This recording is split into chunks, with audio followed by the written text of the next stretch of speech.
Today, I'm going to talk about denial. We're going to explore how it holds us back, and of course, how we can get out of this pattern to begin to make positive change in our lives. Denial is really one of the most powerful coping mechanisms that us humans have.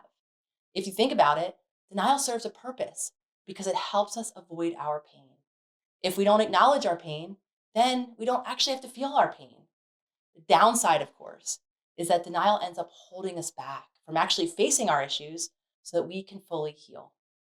In dysfunctional family systems, denial is often what keeps the family together.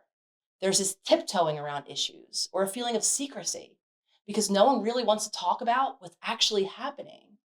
Although it's dysfunctional, this helps keep the family together in a way because no one really has to change or confront any issues.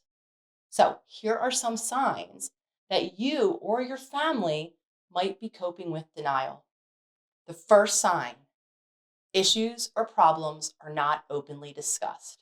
They're there, of course, but they're swept under the rug, ignored, avoided entirely.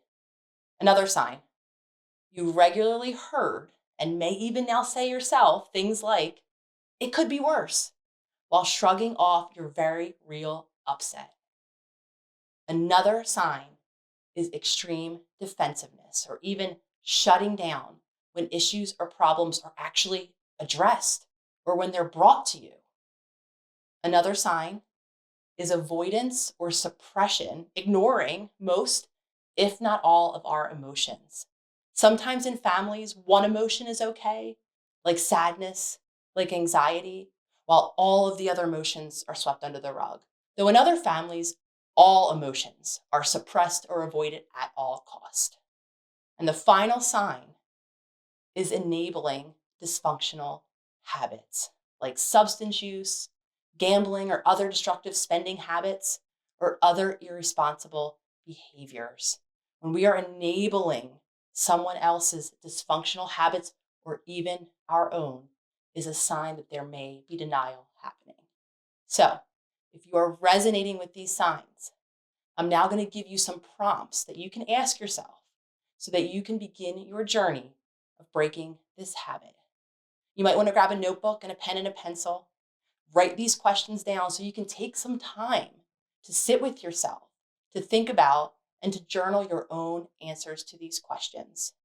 I'll make sure to also put these questions in the description so that you have them all for your own exploration. The first question you want to ask yourself and explore is, who are the people in my life that are causing me hurt or pain that I don't set boundaries with around this behavior? The second question: what are the behaviors I currently take part in that are causing my own hurt or my own pain? And what are those behaviors? The third question: when do I struggle to be honest with myself about something destructive that I'm doing in my own life?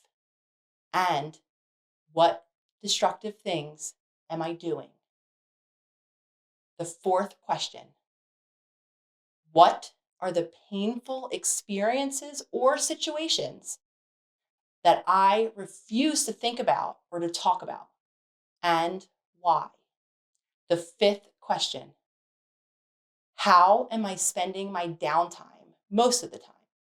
And does this help me get closer to my goals or farther away from them? And what steps can I take now to get a little bit closer to my goals? And finally, the sixth question: what part or parts of my life am I avoiding right now that are causing me more issues and more problems? Take some time to think about and to write out your answers, being as honest and transparent as you can be. I know some of these questions and answers might get you feeling uncomfortable, and that's okay. A lot of the time, it's that discomfort that allows us the possibility to actually create the change that we need. Unlike denial, which only keeps us comfortable while keeping our behaviors or habits exactly the same. I'd love to hear from you listening. Are you in denial? Leave your experience in the comments below.